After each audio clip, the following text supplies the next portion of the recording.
Hello, America. Welcome to the Junto Podcast, where we promote the practical applications of critical thinking and bold creativity. I'm your host, Edgar Mills. Thank you for joining us.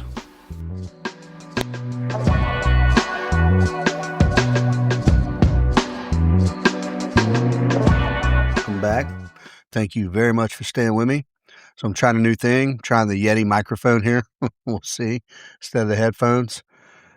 It seemed like there was some echo going on. I'm no sound engineer, so I've turned the gain all the way down. We'll see what happens. At any rate, so this episode, the past few episodes have been dark. Talked a lot about resentment, family and marital resentment, and just all kind of, psychological things that are painful to fight through. I feel compelled to do those things, though. But we're changing gears. We're changing gears. One of the things we do here at OSS is we do, firearms training for sure. We do the Junto podcast for sure. And we do what two team guys. But I think we're merging everything. I think everything's going to be on one central hub on the website. And you'll be able to get to all these different things. But two team guys, the whole thing is leadership and team building. So why am I qualified to train people on that? Well, besides experience, 25 years of military experience, and I'll stand by this, folks, all day. If you've spent 25 years in the military, I've led other people since 1998 as a leader, a junior leader.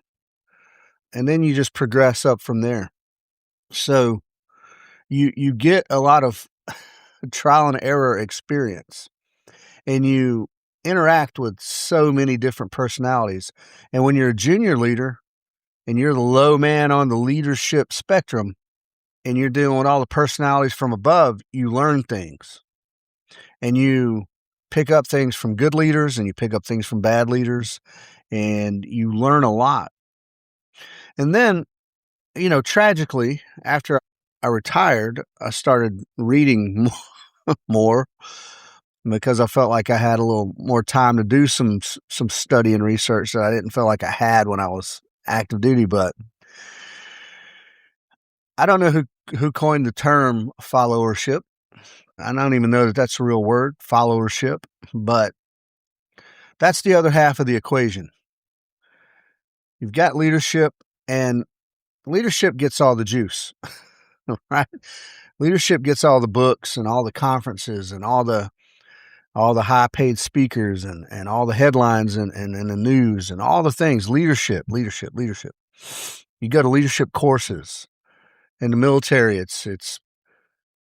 I can't remember what they call it. It used to be primary leadership development. Now I think it's just basic leadership, advanced leadership, senior leadership courses.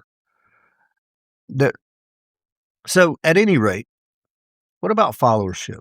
Followership is kind of the unsung, underappreciated force that determines whether or not anything works. You can be a great leader with great vision. If your followers aren't in tune, it's not going anywhere. And don't mistake that for me sounding communist there. It takes great leaders and great followers. So it's an equally important element in the business team dynamic, especially military team dynamic. Yeah, especially. And so anyway, what qualifies me, I asked? Well, besides I have no formal certifications. I have no formal certifications on any of these things. But one of my primary sources to go to for leadership, I've got a few, but one of my primary sources is John C. Maxwell, and I've talked about this before in great detail about the 21 irrefutable laws of leadership. And then another go-to I have is a man named Chris Schmitt. of Azimuth Consulting Group. He's a retired Special Forces officer and a fellow Green Beret, and just so happens that he was a former commander of mine. And now, since he's retired, when did he retire? I'm not sure, several years ago. He coaches, leadership coaches, like these high-end teams like Google and Starbucks, Meta, Uber. Yeah, he's coaching those executives. And he is formally trained in these things. And education matters. A lot of times poo-poo on academics being overrated as far as, promoting faux intellectualism, but it does matter to a degree, to a large degree. But one of Chris Schmitt's core messages is that the uncertain, ambiguous, sometimes gray environments that we encountered doing special operations, that translates directly to business, and that no matter what the environment is, that excellence only happens when everybody's working together. That's leaders and followers. And that's, as you're saying things like this out loud, you're like, yeah, it's obvious. Well, it's not obvious to some people. It's not obvious to teams that are struggling with personality conflicts and motivation and all kind of things. So and then for my own piece of this, now I'm going to be quoting Maxwell and Schmitt a lot here, but I've got to add my own piece to it. And for me, I believe that there are three things that have to be present for success and a team success. And I'm not talking about competence and that kind of thing. Those are givens, right? Those are just baseline.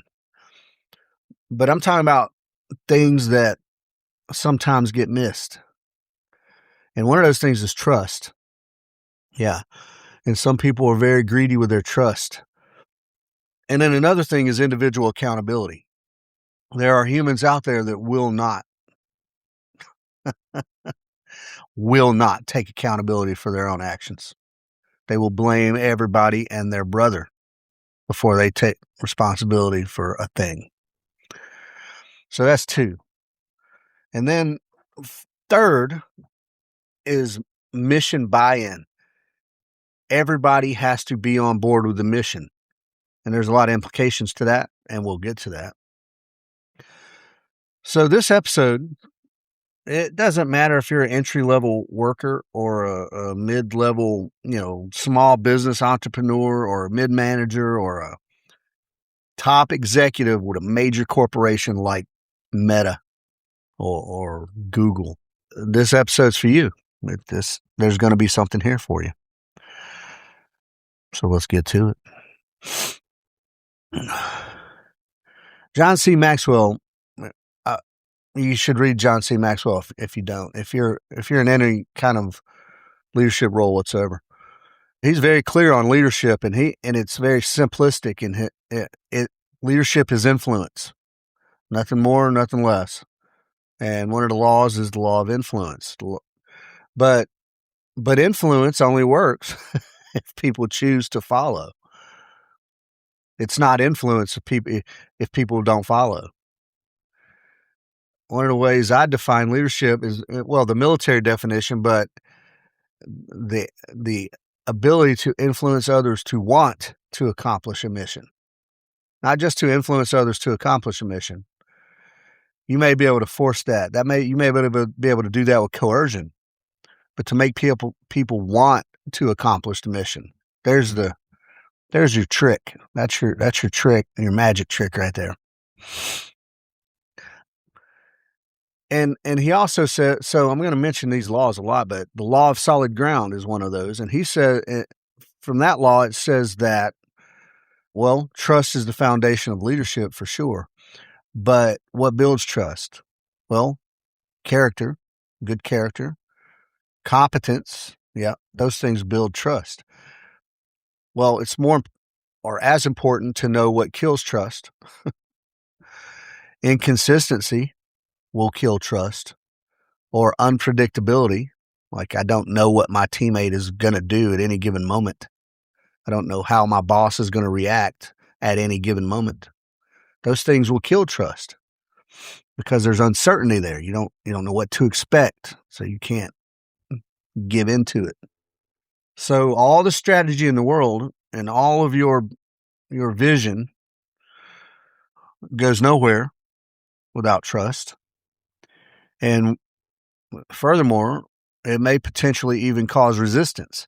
If your followers do not trust you, they may be actively undermining you, maybe subversively. You might not notice it straight away, but so trust is important.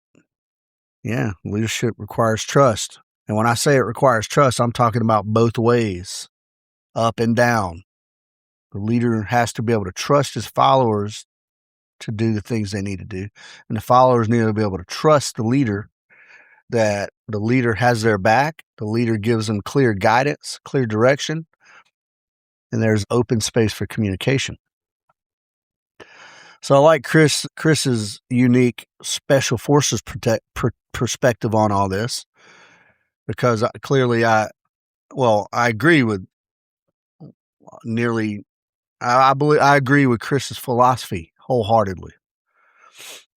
And so at Azimuth Consulting, which is his business, and I'll put a link to it in the show notes, he talks about and emphasizes that in high stakes environments, and like I said, ambiguous and kind of gray environments, it doesn't matter if you're on a mountain or having some kind of corporate boardroom crisis.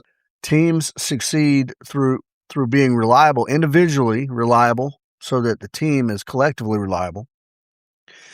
And the team needs to have a bias for action.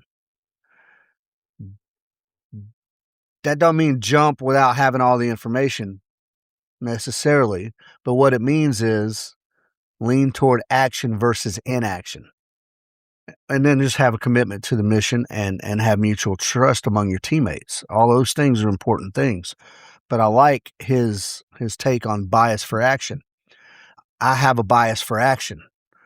I believe in making things happen, and I happen to trust my decision-making process. So I will make a decision.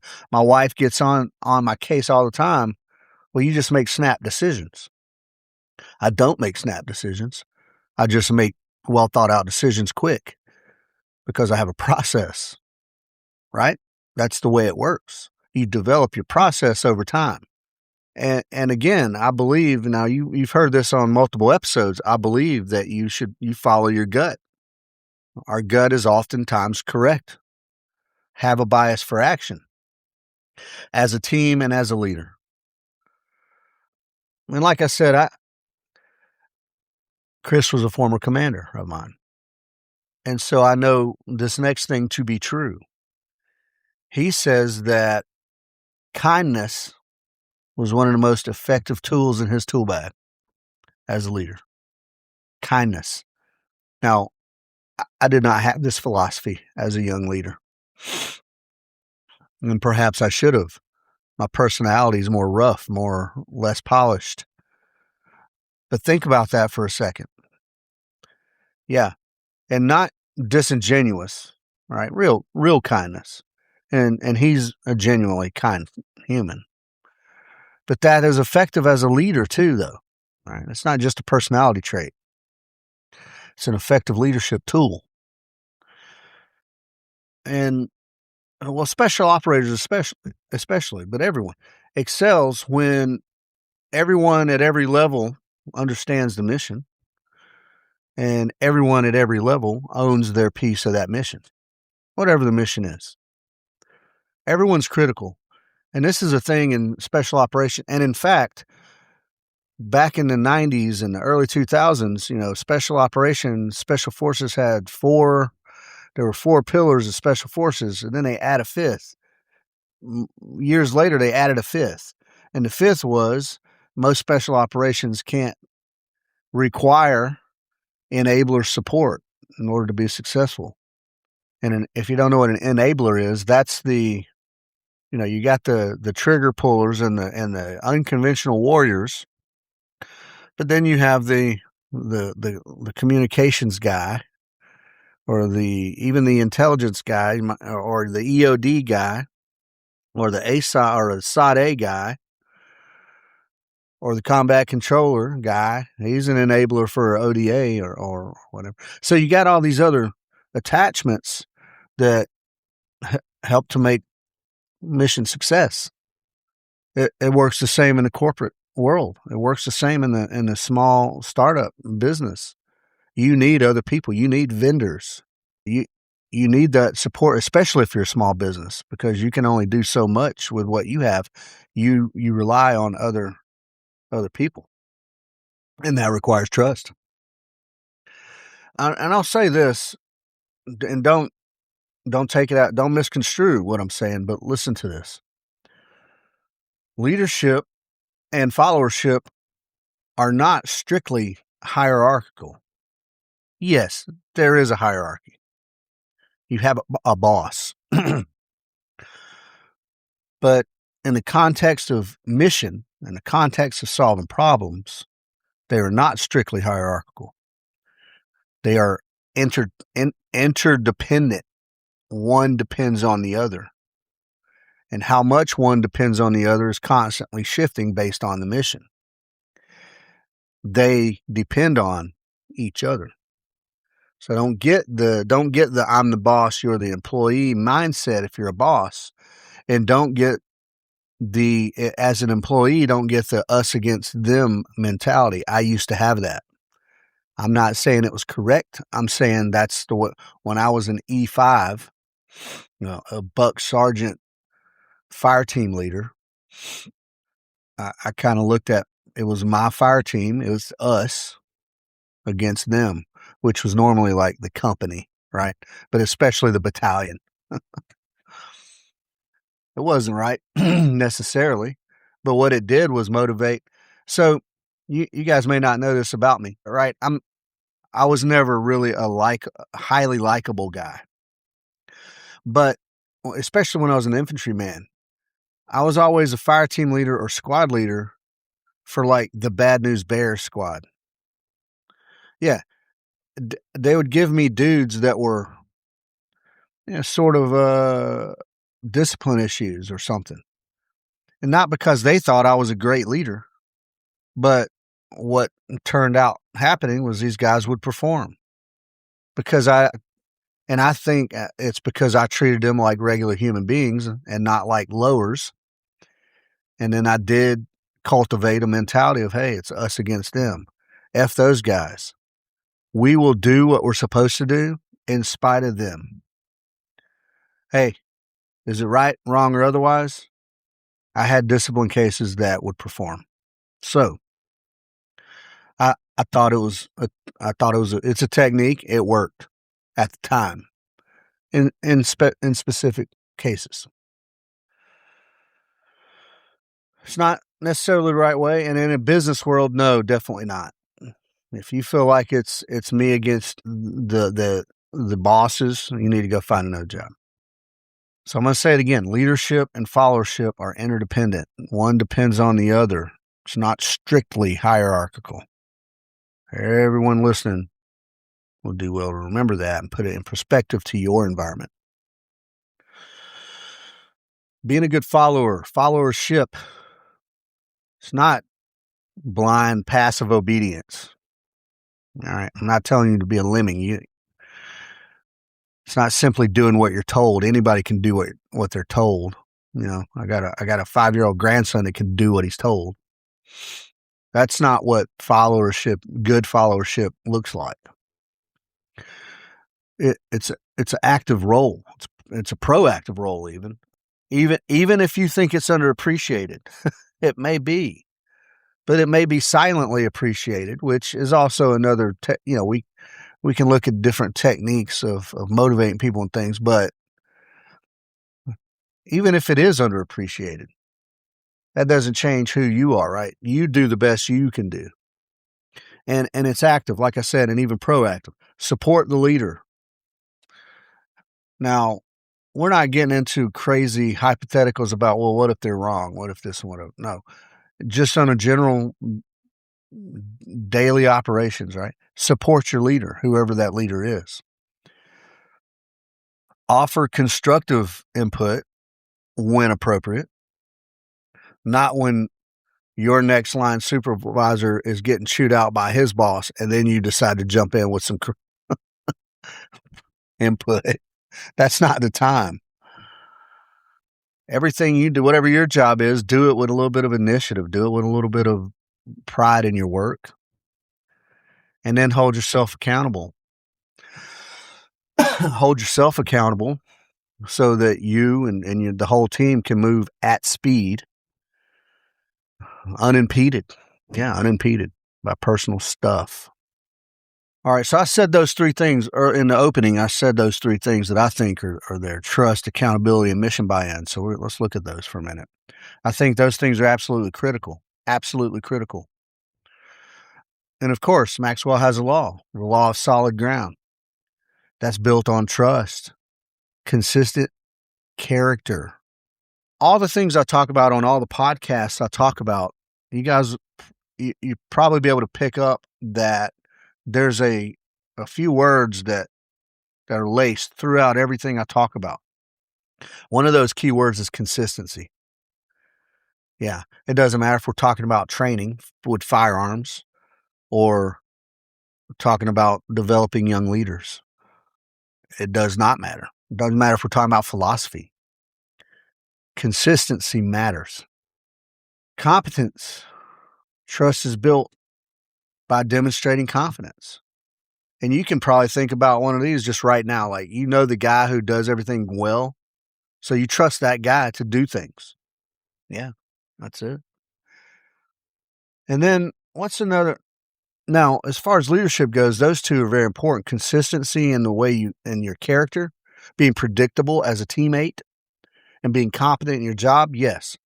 But what's another one?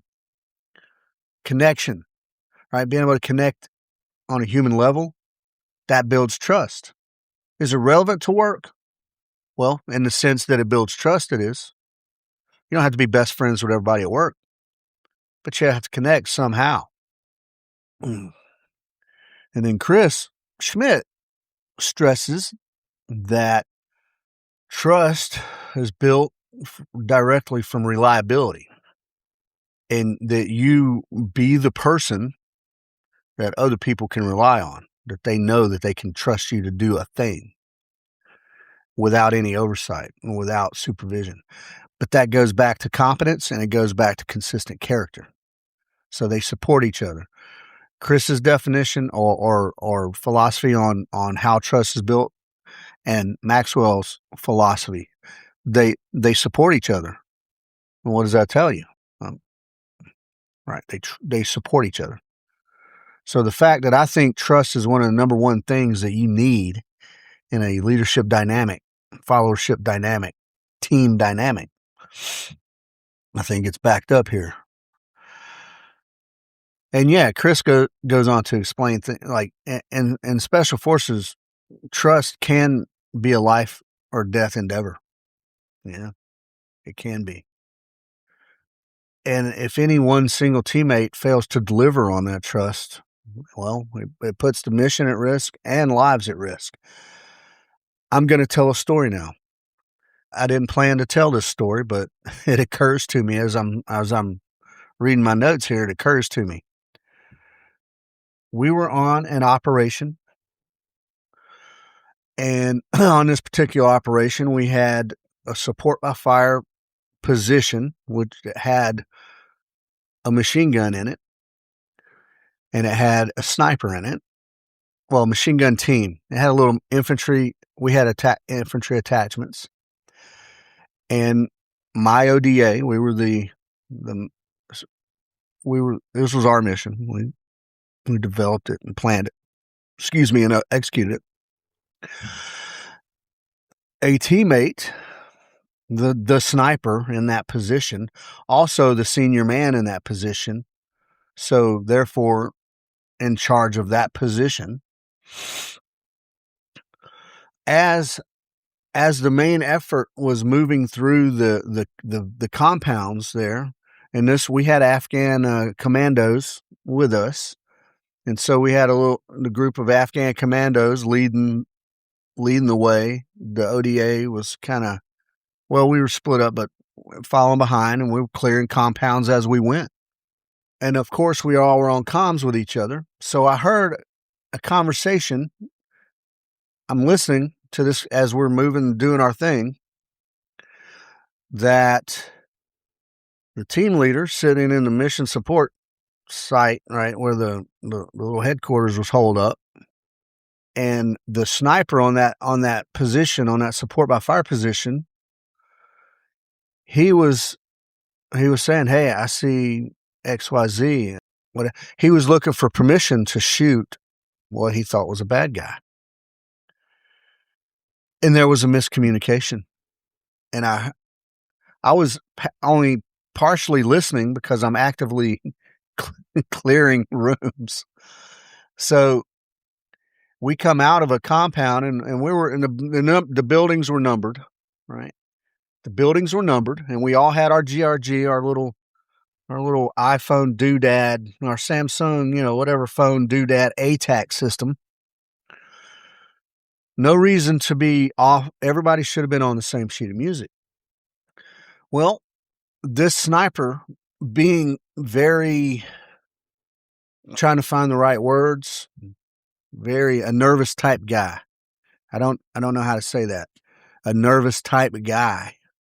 He had built up in his mind a scenario where bad guys were, I guess, closing in on our position. I don't know. Turns out there was zero evidence to support this, but as we come out of this compound and begin to move from one to the other in the sort of almost in the open, I heard that the team leader said, if you can positively identify, take the shot. Well, it turns out a shot was fired from his sniper rifle. He missed, thank Christ. And immediately, the 240 opened up, a machine gun. Well, guess what? It opened up on us. And the millisecond I heard that gunfire go off, there was incoming rounds, and our whole element started dancing around and jumping behind walls and all kind of stuff. And it was a very, very, very close call, and it would have been a fratricide incident. I immediately started yelling ceasefire over the radio, ceasefire, ceasefire, ceasefire, while literally midair, jumping over a wall.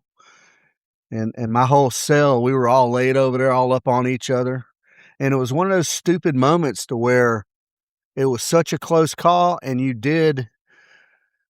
pulled that stupid face, like, oh, and then it was one of those, and it all happened so fast, and we looked at each other, and everybody was okay, and we started laughing. It was that stupid. I had very little trust in that guy to begin with, the guy on the sniper rifle. I put him in a position to where I thought, okay, he can do very little harm here. And then that just solidified after that. Now, I'm not going to go into the follow-up on all of it, but there was already little trust in this guy. And he had already been fired from a team. And because whoever thinks I'm a hard guy, that's fine. But I gave this guy a chance because I thought, okay, well, maybe it was a personality thing, maybe whatever, we can fix him. And then he'd done a few stupid things prior to that deployment, but I was like, you know what? He has redeeming qualities. The guy's very organized. He's like OCD, autistic with, he's even got his little push pins in his drawer, color lined up by color, pencils and his pens and his notepads and paper clips. Everything's perfectly ordered. The arms room, or the books, the maul, the master arms list, immaculate. Put the guy in a tactical situation, loses his mind. And lack of trust. I no longer trusted him. Furthermore, I was very upset with him for a good while after. There was miscommunication in that situation. There was, when we say PID, right, if you can positively identify, he did not positively. And thank God, like I said, he took a sniper shot. And the guy he shot at is a guy we'd been training with for the whole 2 weeks prior, leading up to this mission, wearing the same friggin' tracksuit jacket and camouflage pants that he'd been wearing all the last 2 weeks. And he was just, was he an NDS guy? We had commandos. Was that an NDS mish or commando mish? We might have had both on that. Anyway, it was the guy. We knew the guy. And thank God he missed. Thank God he missed.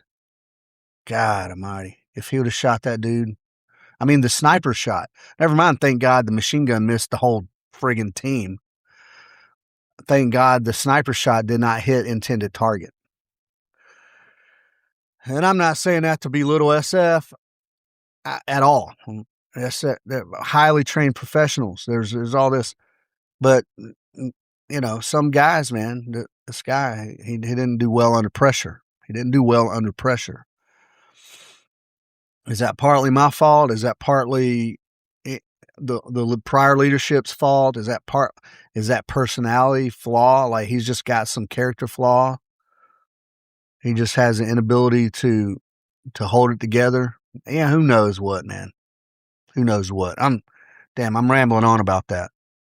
Yeah, we very nearly got smoked by our own guy. All right, what I'm talking about. Okay, so back to leadership as organizational. On an ODA specifically, but on a mission, right?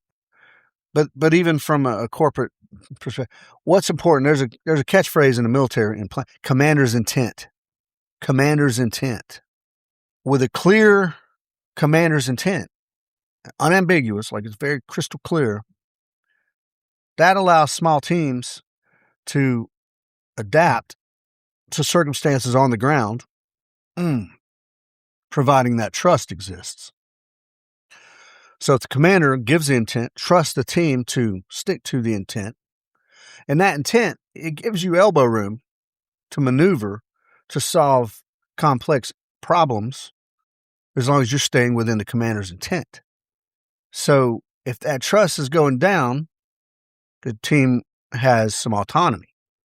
The team can violate that trust if they go outside the commander's intent. But with a clear and concise commander's intent, soldiers know the purpose of the mish. They know what they're doing. They know what the end state is supposed to look like. Here is the end result. By the time we've done whatever we do, this should be the result. And if they stay within the commander's intent, the leadership normally will back them on whatever happens. And that's the way that's supposed to work.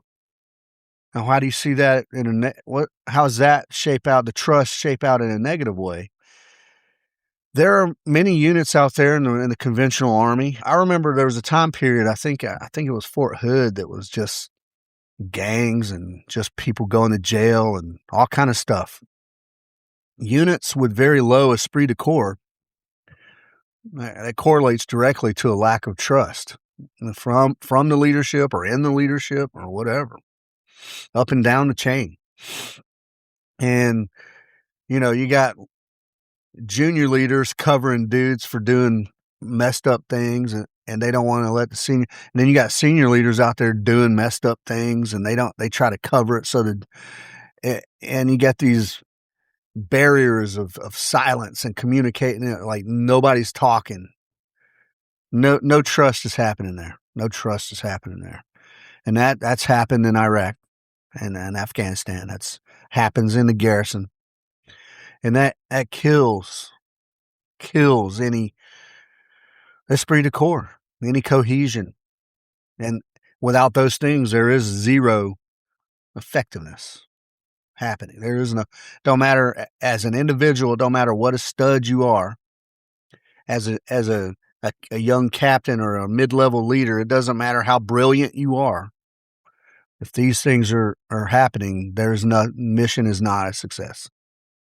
And from a corporate perspective, so for a while there, not so much in the past 2 or 3 years, but Southwest Airlines, well, I read a little bit about this. They were known for having a culture, of trust and appreciation and putting people first.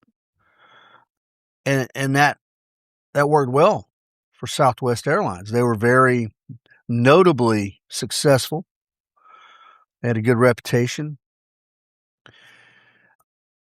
And they had, explicit sort of like ethos that was there. Here, this is what we do. This is who we are. And one of those was the warrior spirit. Now, I know I'm talking about a civilian company saying warrior spirit. It applies. They wanted everyone to have the same warrior spirit and to push forward and to strive for excellence.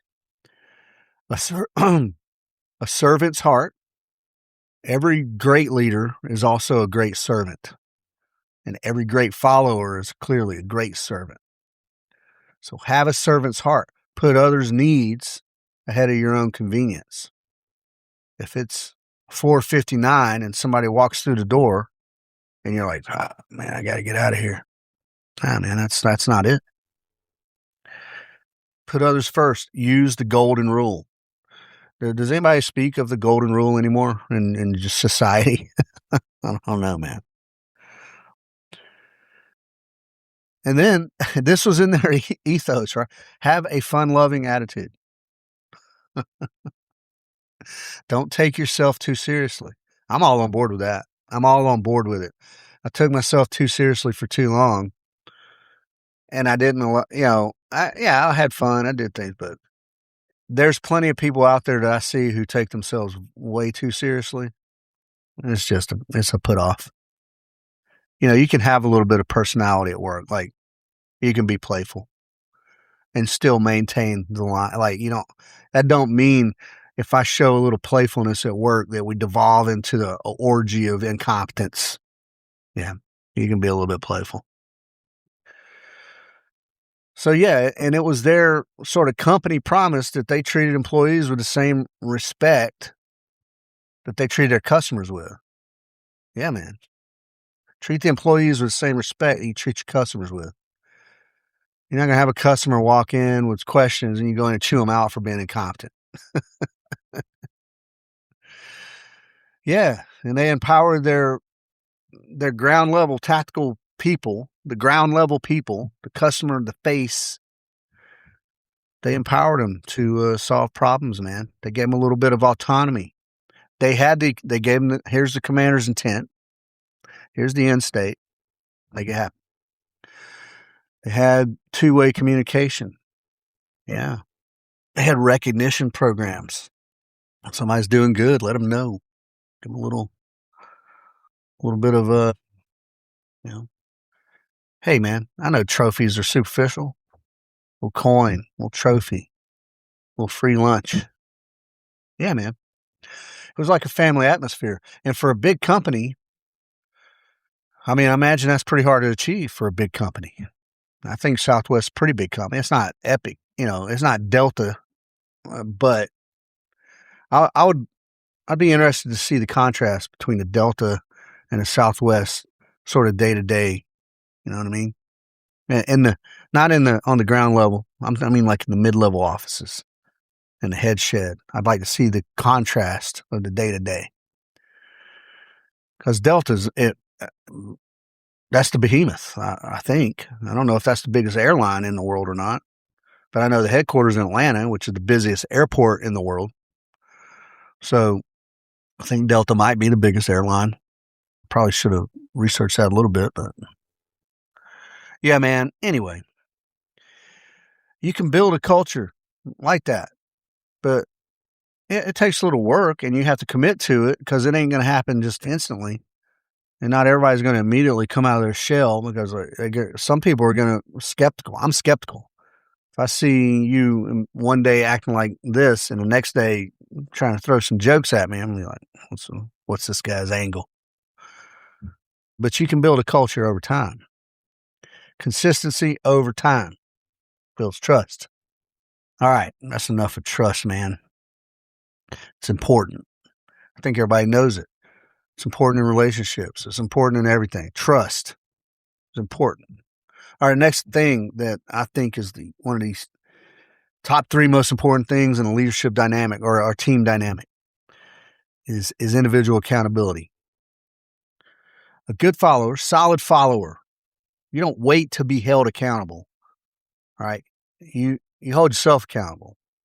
You don't accept, if the company has a standard of performance, whatever it is, take that in and then try to exceed it. And if you don't exceed it, you're like, man, I missed the mark on it. Even if the boss looks at it, this looks good. You know? In your mind, you're like, but I missed the mark. So another Maxwell law is the law of victory. And that is building that culture of success.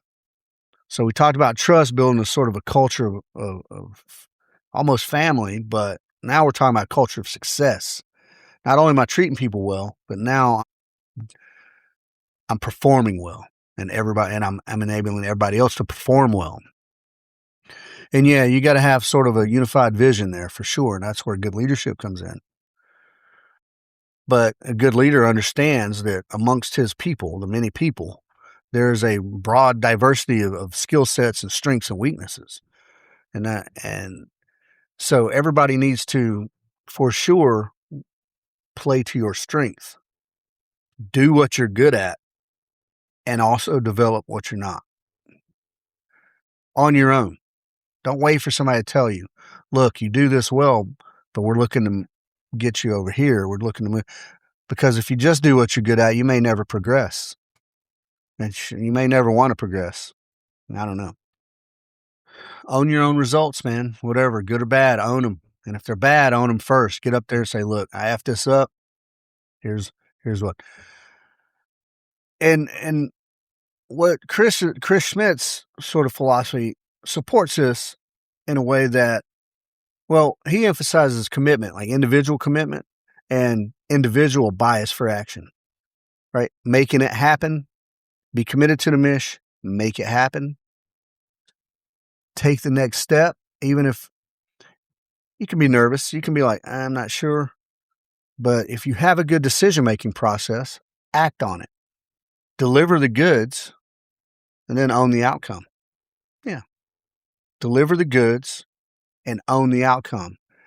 And if that wasn't, if you came up at an 80% solution and the boss is like, this is an 80% solution. Hey, right on. I'm going to get back to it. And ask good questions like, you don't got to ask your boss how to do your job, right? But can I get a little clarity on this commander's intent, on this end state? Own the outcomes, man. Own the outcomes. And a part of this, and some of these, so some of these companies that Chris works with, they're mega companies. They're mega companies. Google and Meta are insane. And you might, and I don't know the culture of these companies. That's leagues away from me. I can take any leader from any company, but as far as the culture goes, I just can't imagine being inside that environment. I can imagine it. I don't like it. That's what I'm trying to say. People in any business, though, in any company, can own their outcomes if there is a psychological environment, right, where you feel safe to own your failures, or you feel safe to take a problem to your next level leader. So there's trust there as well. Part of the reason people don't communicate well with each other is they don't trust each other. If I go say this to this dude, he's going to blow up, or he's going to act irrationally, or he's going to fire me, or he's going to do this, whatever. There's a trust issue there. So in order to have that individual accountability, there has to be the trust in order to have that open communication. You need that. Because as a junior leader, you have to be able to report honestly upward. Yeah. Not just as a doctrinal, yeah, we need to give a good report. Like, it needs to be an honest assessment, not just facts.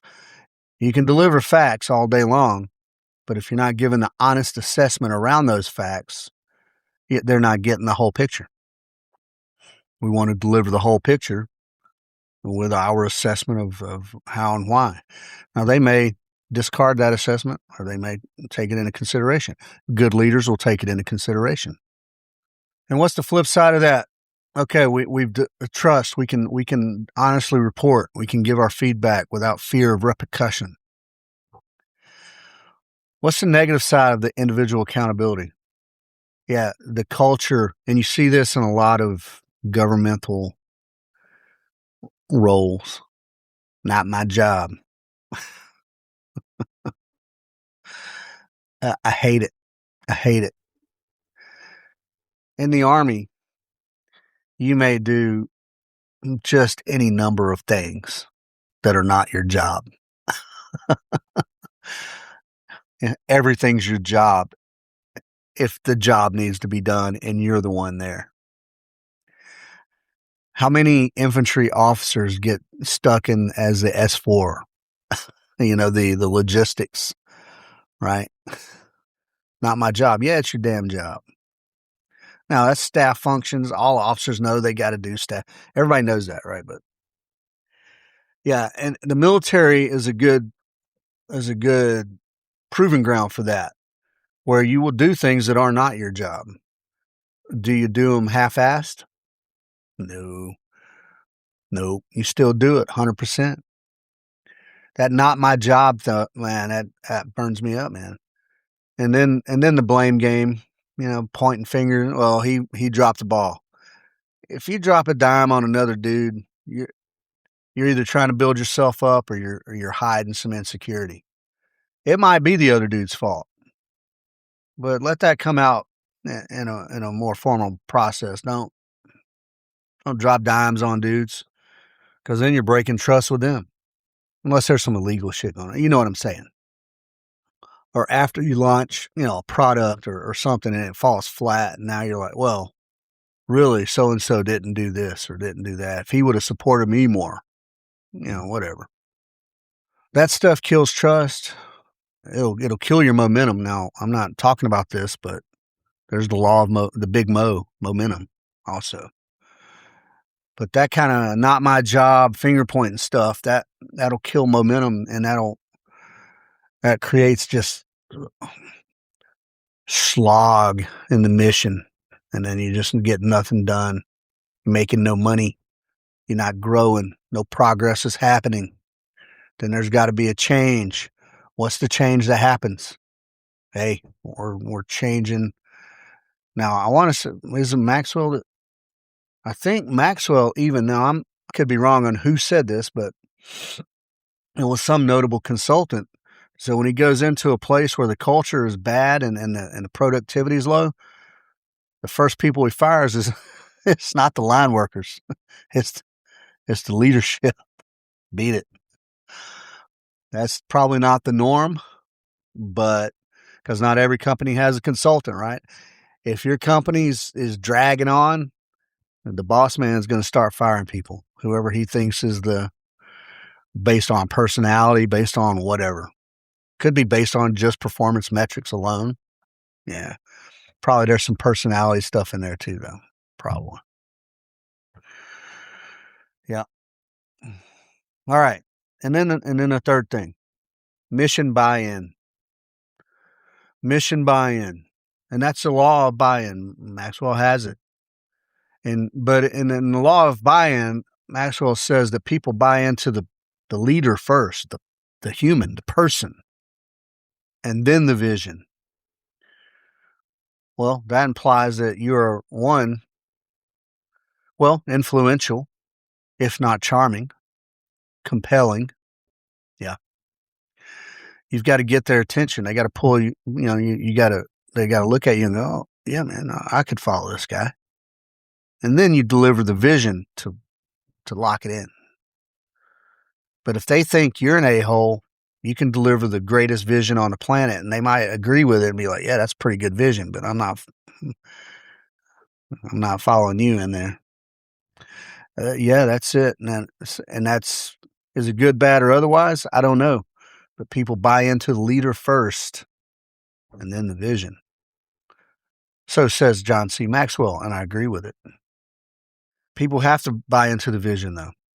The why, or to use the corporate buzzword of the day. What is your why? Well, people have to buy into that. Otherwise, execution is just kind of half-hearted. You can't have it. Everybody's got to be 100% on board. And Chris says, know your azimuth. And I like that. Know your true north. You have your moral compass, your professional compass. And then you align your actions with the vision in accordance with, and if you start to get too far off your azimuth, well, time to find another job. But know your azimuth. And within the context of the company, know your azimuth. Some other people might say stay in your lane. But again, back to the military terminology, man, commander's intent. Delivers in that intent and purpose. Why are we doing it? That's the why. The key tasks that need to happen to make it happen. And I mean key tasks, not 8 million subtasks. No need to micromanage as a leader, good people. And then the end state. Yeah, what does success look like on the other end of this? And that should be stated so clearly that people 2 levels down can clearly understand it and adapt to it without any constant supervision. Yeah, you can be a big brain intellectual and deliver this mission statement that's worthy of literature. But if people 2 levels down do not understand it and you haven't articulated it, you failed as a leader. They didn't fail to understand it. You failed to make it understandable. And I'll stand by it. Commander's intent, understanding the end state, understanding the purpose. I'll give you the perfect example from military history. World War II, D-Day. There's a thing in the military called LGOPs, L-G-O-P, little groups of paratroopers. Well, that was the biggest airborne operation in history. And drop zones were scattered about. Birds were taking anti-aircraft. They were getting off track. They were whatever. There were paratroopers landing all over the place. And a good movie example of that is Saving Private Ryan. Yeah. Dudes are just linking up together. Hey, man, 82nd, 101st, all right, whatever. Let's roll. They band together, roll, kill Germans, and head toward. That's it, man. Yeah, they had the commander's intent, man. They knew, hey, man, we're here, we're kill Germans, moving that way. So clear that 2 levels down understand. Not that they just hear it. Don't get up in your big conference all call me like, okay, gentlemen, blah, blah, blah, blah, blah. All right, guys, let's get to work. They need to understand it. And then an example where that fails is that you have whatever complex mission statement or commander's intent, but instead of articulating, right, then you just micromanage, and then you just bark orders down the chain, do this, do that, do this, do that. I keep saying micromanage. If you're micromanaging, then you're not doing bigger stuff. It's mid-level managers to work down to a little supervision and to take it in from above to translate, right? If you're micromanaging, you're not getting all this. And if you're up here micromanaging, you're not out helping the enterprise. So micromanagement's bad on all levels. Yeah, all levels. Enable your people. Ensure they have buy-in. Make it so crystal clear that they not only understand it, not only agree with it, but are motivated to run with it. Yeah. Yep. I'll say this on the buy-in and then move on. If you work for someone, or, if you're a low-ranking, mid-ranking dude, or whatever, if you're an employee, your boss's mission is your mission. That's it. If you have ulterior motives, or you're trying to undermine, or you don't think things are running the way that you think they ought to be running, go get another job. Go be a DJ. Start your own business. Chase your own entrepreneurial efforts. Otherwise, give your boss 100%. Yeah, that's my advice to everyone out there. If you work for someone, their mission is your mission. If it is not your mission, move on. Find a mission that you can get on board with. That's how you will be value added. And that's how trust will be developed. All right. As always, I love to give practical advice. I hate to call it advice. How can we function this in our everyday life? How can we action this in our everyday life? Well, so if you're just starting out, all right, if you're a young person, just coming out of college, or just coming out of military, or you trade school, or you've been working with your dad's business every summer for your whole life, and now you're getting ready to take whatever it is, entry level, first real job, or even if you're an early entrepreneur with no employees, just you and maybe your wife or just someone. Here are my thoughts on how you can become a high value follower, an asset, and not a liability.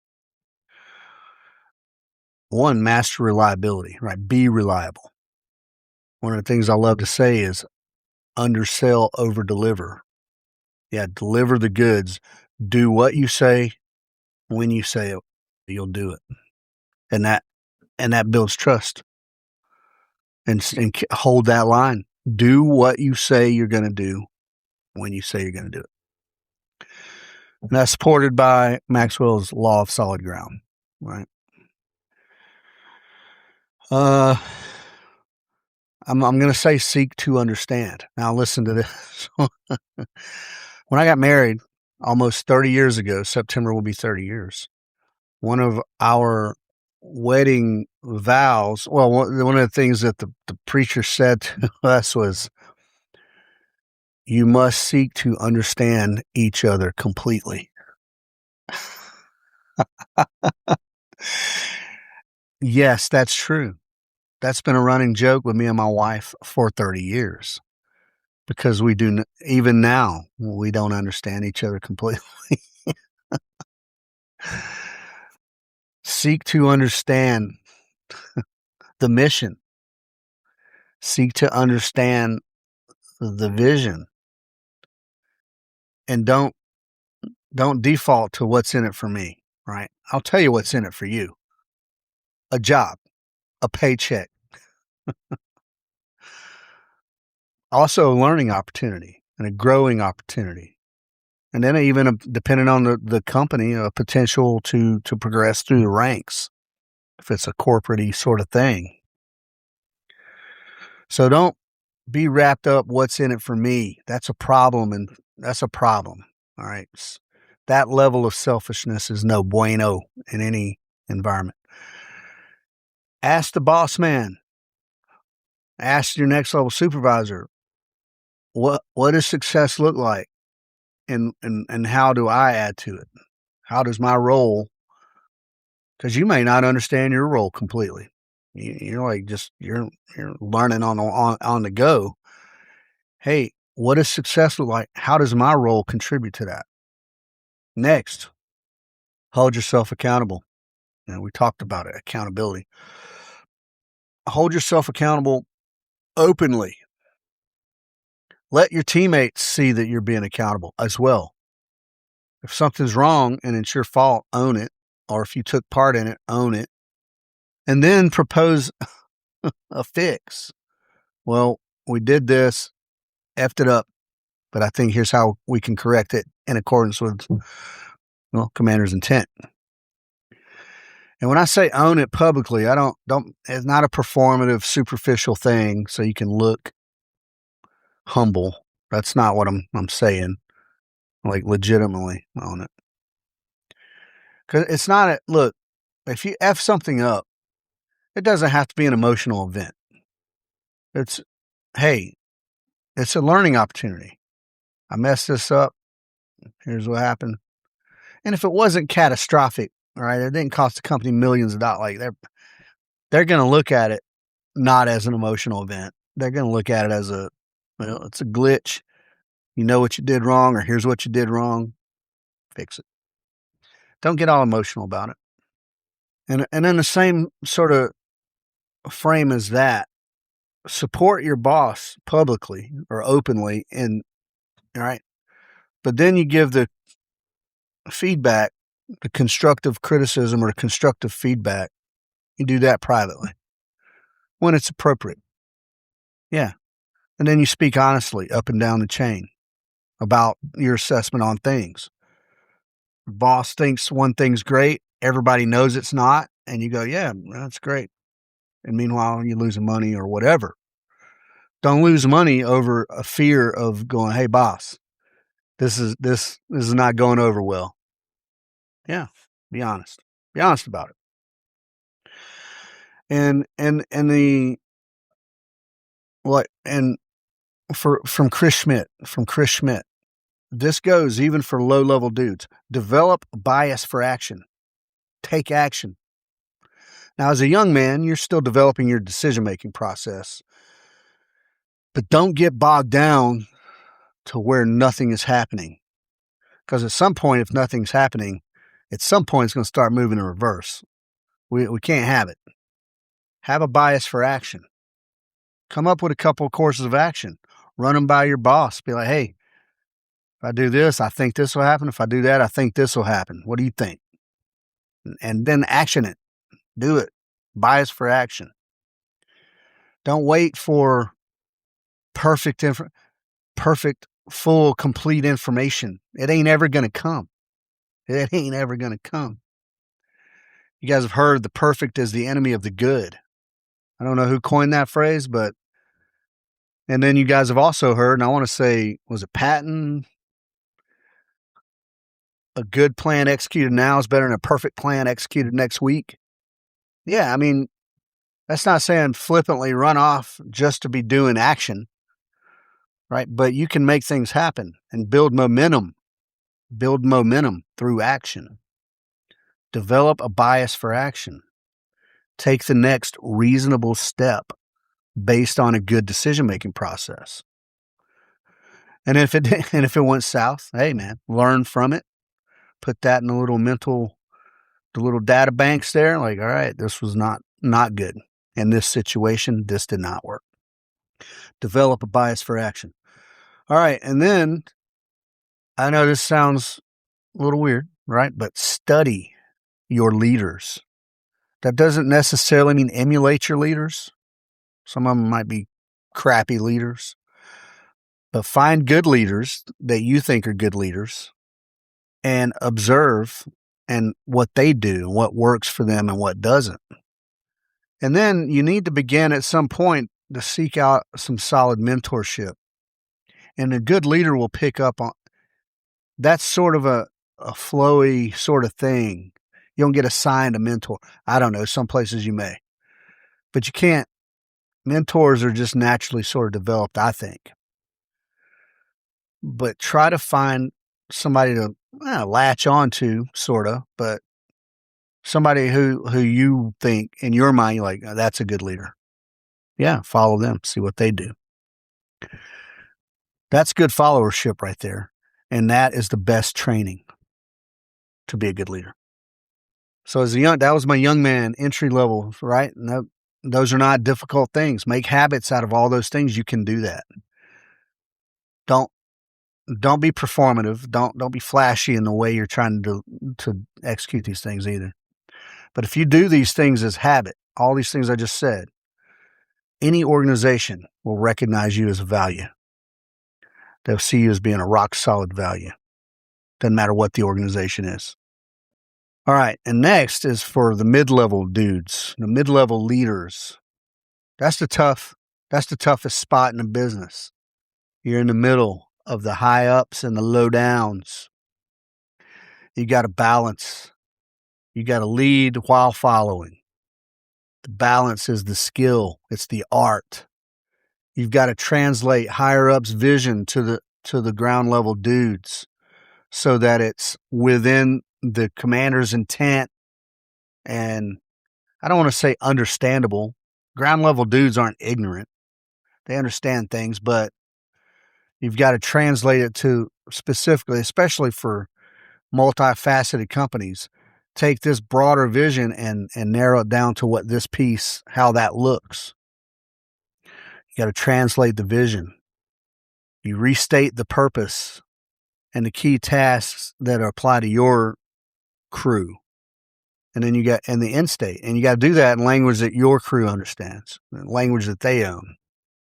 That's commander's intent in action. That's you translating that and turning it into action. You got to model the followership that you expect out of your people, which means how you expect them to act toward you is how you act toward your boss. Yeah. I wasn't the best of that.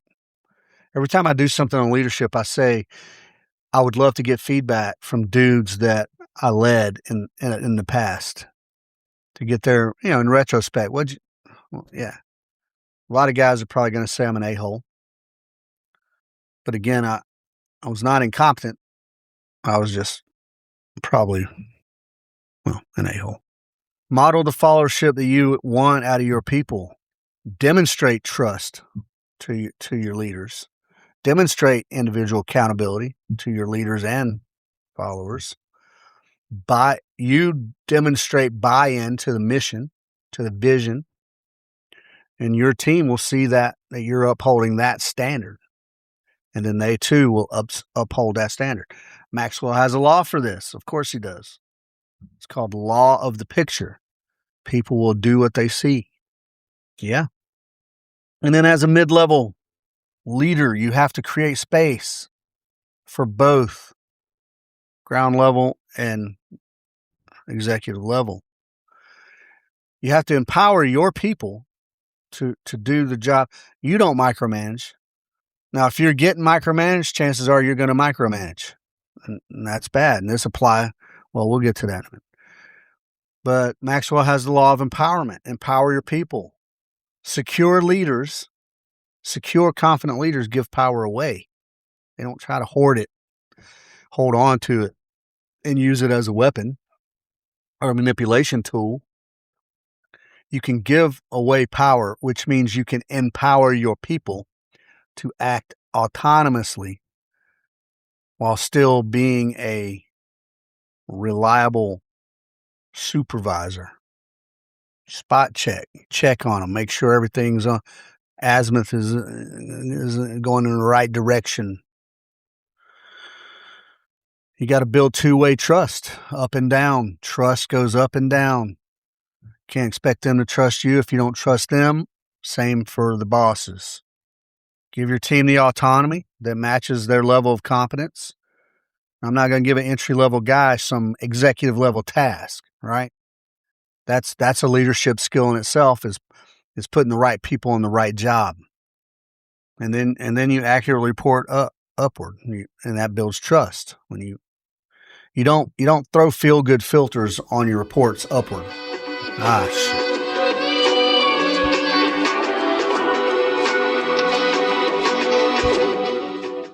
Sorry about that. Try a new thing here. Normally I would have just heard that in my earphones.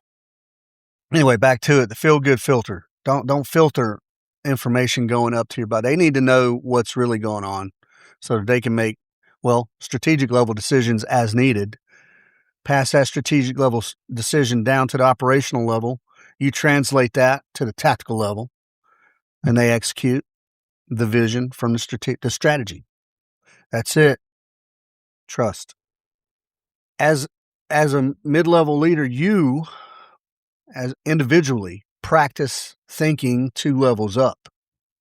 All right, here's my job. Here's what I got to do. What is my boss? How's this all look to him? How's his boss? How does it all look to them?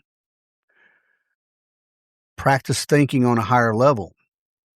And that'll probably help translate or clarify how you translate the lower level guidance. And make attempts. Now, you can't read minds, right? But try to anticipate your boss's needs and the company needs, and try to at least prep the environment to meet those needs. You might not be able to fully satisfy that need, right?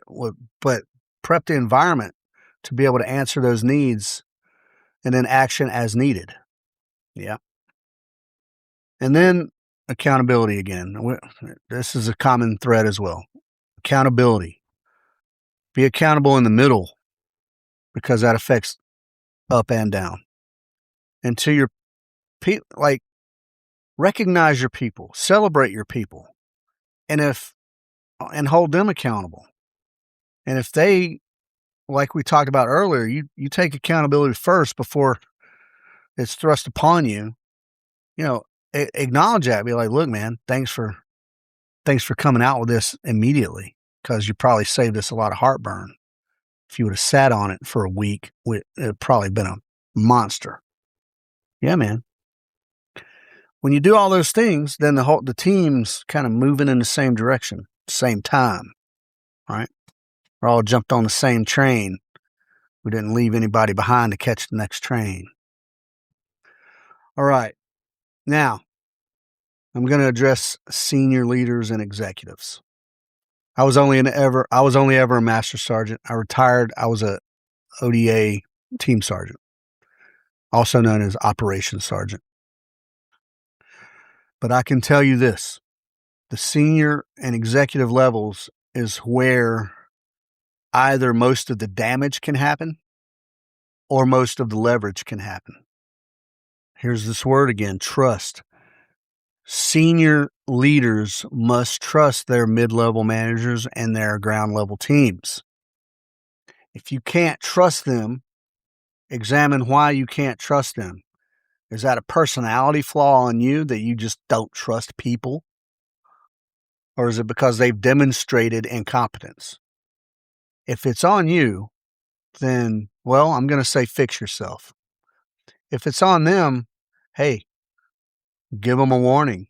You possibly 2 warnings, and then make changes. If the mistrust, distrust is founded, make the changes that you need, or train them better, one or the other. But if it's on you, if it's just some flaw on you that you just refuse to trust people, get past that. Now, you're an executive level person. That's probably not the case, but it could be. I've seen it in action a lot. Micromanagement is an indicator of a weakness in your leadership. Yeah. If you don't believe in your team's competence and you're micromanaging, why not just make them more competent? Not by doing their job or telling them how to do their job, but by training them better or educating them better or being more clear in your guidance. And I'm going to go back to Maxwell's law of empowerment there. Secure leaders give power away. Yes. Next, I just said it. Issue clear commander's intent. Don't just issue tasks out to be completed. They need to know why those tasks matter. If you just give one little task at a time and you're up there trying to put the pieces of the puzzle together, you're slipping as an executive. You're slipping. That's what your mid-level people are for. They need to know why all these things matter that they're doing. They need to know what the outcomes should look like and what the non-negotiable, this is the end state. And if there's some key things that must happen in that, this has to happen, this has to happen, and the end state should be this. Put it all together. And then take a step back. Let your team adapt to the guidance and let them go. Chris Schmitt draws the parallel with special operations, of course, just like I do often. But it's an exact parallel, right? In ambiguity, in the fog of war, clear intent and trust equals speed and initiative. That's it. You can still keep moving. Bias for action. I have the intent. Well, is he going to like the way I did this thing? Maybe not. But does it accomplish? Yeah, and as long as we're within legal guidelines, right? Now, don't take that and run with it. But the boss, you as an executive, you don't always have to like the way a thing happened if it is within the intent and achieves the desired outcome. Different people do different things based on different personalities, based on different training, based on different schooling, just all sorts of different reasons. Let them run with it. Yeah, spot check once in a while. Do an azimuth check once in a while, but don't micromanage. Issue clear commander's intent. All right, next. Translate your mission relentlessly. Translate it that everyone understands. Do not assume anybody gets it. Sometimes I have a problem with that when I'm delivering instruction. I'll say a catchphrase or something that I've said a million times. Because I've said it a million times, I assume everybody understands what I'm saying. And it bears a little more going into. Well, don't assume people get it. Clarify. Deliver your intent or your mission statement in plain language. And then connect every initiative, every event, or connect it all to that mission. Make it make sense. And then confirm that they understand. 2 levels down. Yeah. Not just that your next guy down understands, but that the next guy down understands. And as long as that overlap, man, it don't matter how big your structure is. As long as that rule is maintained, the understanding will get to the bottom, the lowest guy, the guy pushing the mop. And even the guy pushing the mop, if he understands the organizational mission, and he might be up there sitting in your seat one day. If he buys into it and understands it. Yeah. Ensuring that understanding, good people, is not beneath you as an executive. That is exactly your job. Yep. That is exactly your job. Okay, next thing. Model, just like the mid-level guy, model the accountability that you expect out of your people. You can't be up there embezzling money from the corporation, but expect absolute loyalty from your people and absolute trust. Model the behavior you want to see. Own your decisions publicly. Even as an executive, you can admit a mistake to your low-level people. You can admit that. What will that do to you? Will it make you look weak? No, it will humanize you, man. It won't make you look weak. It'll make you look like, this is a relatable human. He makes mistakes like we all do. Yeah, man. Be able to do that publicly. If you dodge responsibility or you point fingers, blame, dodge, dodge, dodge, Gavin Newsom style, the distrust is going to collapse your entire empire.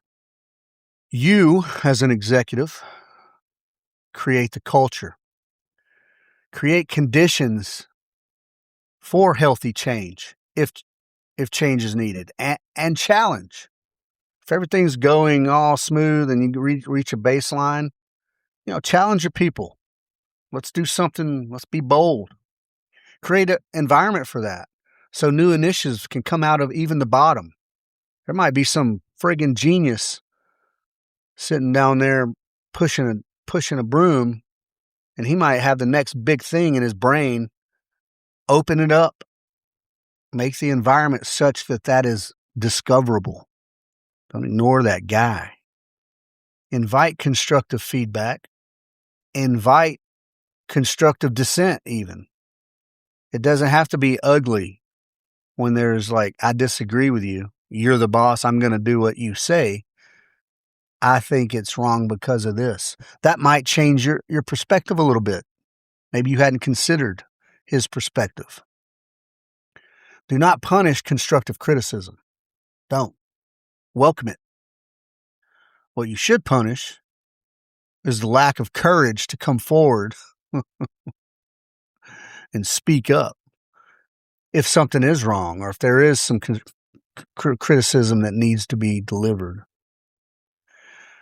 Yeah, do punish if there's toxic dissent, right? If you're actively being undermined, yeah, time to make a change. And then finally, measure what matters. It's not only the numbers. Of course, the numbers matter. That's why you're in business, to turn those numbers, to make them larger. But don't just measure the output. Try to measure trust. And I'm not saying put a number on it. I'm just saying have a metric for it. Ownership. Try to have some metric for that. And reward that.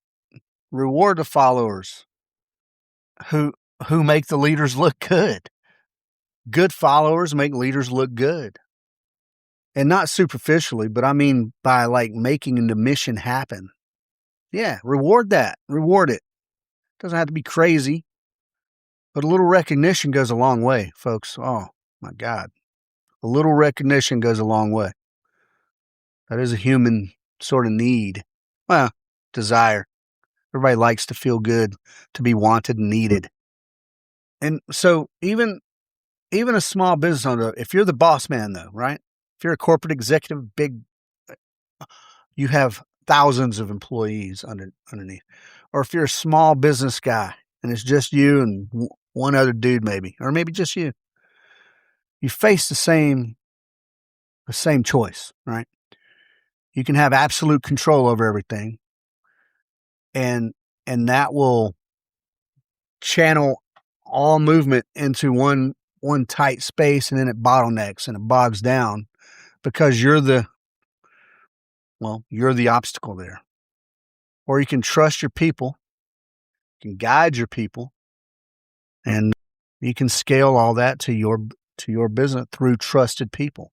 Even as a small business guy, and it's just you, for instance, you may have to put trust in your vendors. Yeah.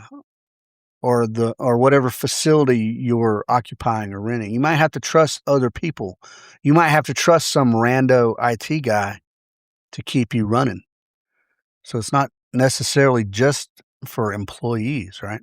But don't be the choke point. Don't be the choke point in your organization. Open that up. Yeah, think of it like high blood pressure if you need to, right? Those arteries get clogged. Yeah, open those things up. Let the blood flow. Let the oxygen flow. Let the new ideas flow. All right, we're going to wrap this up here. I'll say this, and you can quote me on it. Leadership without strong followership is non-existent. You can't be a leader without a follower. That's it. So Maxwell's laws, influence is important, right? And you can be an influential person That doesn't make you a leader necessarily. There's a lot of other things that go into it.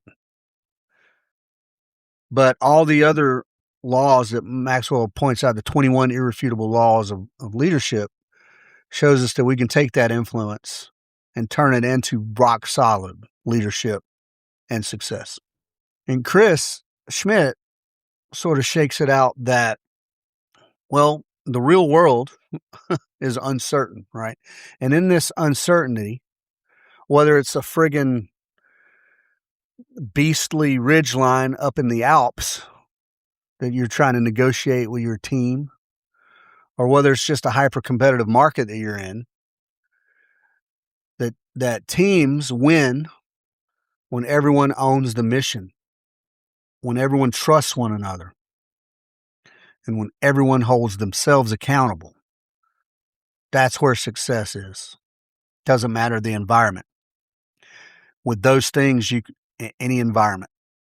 And like I said, those things I just said perfectly align with the things I think are important, right? Trust, individual accountability, and mission buy-in. All right, so whether you're just now getting into the workforce or whether you're managing a 12-man team, running your own little small basement startup, whatever, or whether you are leading a global enterprise, my challenge to all of you is the exact same. I challenge you to become an excellent follower and an excellent leader, because one feeds the other. They need each other. All right, folks, I'm open to your feedback. If there's something you would like me to clarify, if there is something, you got who knows what. If you're a mid-level manager and you're hiring new people, or there's a lot of turnover and you're trying to figure it out, if you're just trying to tighten up your team, if you're trying to instill some confidence, we do those things, folks. I didn't do this episode to push my leadership and team building specifically, but there's a lot to be learned when a team is put together in an austere environment. We can get through, the personalities emerge, and we can work through those to learn how to solve problems despite our personality flaws, defects, etc. So do reach out. Do reach out if you have questions like that have to do with leadership or team building. Those are they're the same but separate. There's nuances there. Otherwise, hey, thanks for listening. Please continue to follow, and please share. If you see value here, please share. I do appreciate every one of my listeners, and we're growing incrementally, very slowly and incrementally. All right. That's what I got for you, folks. That's what I had today.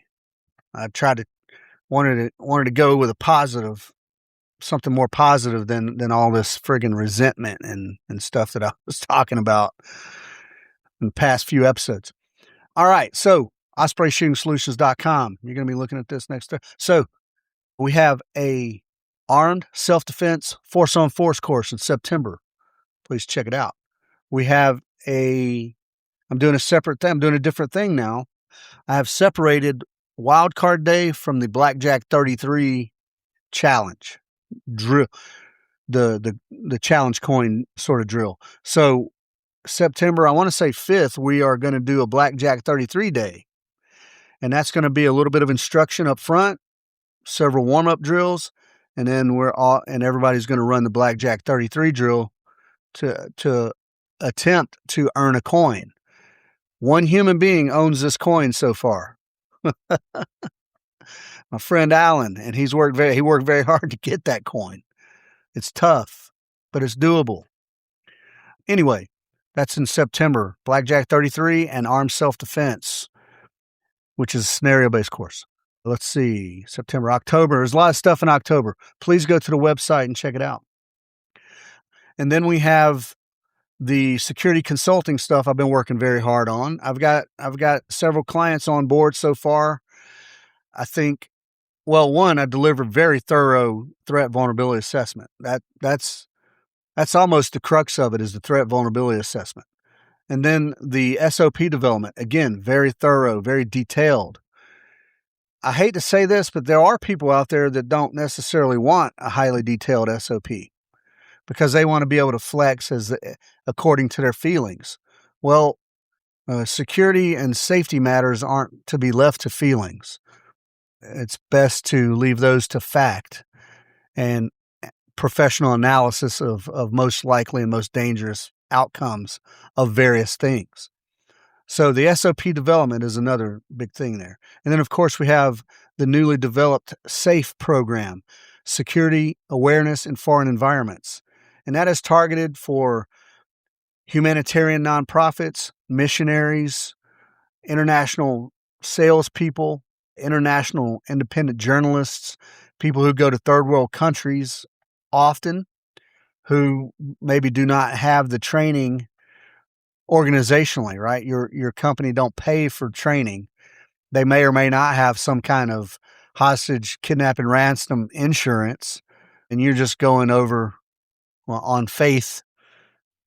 Well, I'm a man of faith, but much like the saying goes, hope is not a course of action, neither is faith. Have a solid foundation of training, folks. Excuse me. Have a solid foundation of training. Have an understanding of where you're going, what the potential threats are. Not just the obvious ones, but the subtle ones. Yeah, it's all out there. And that's all on the website as well.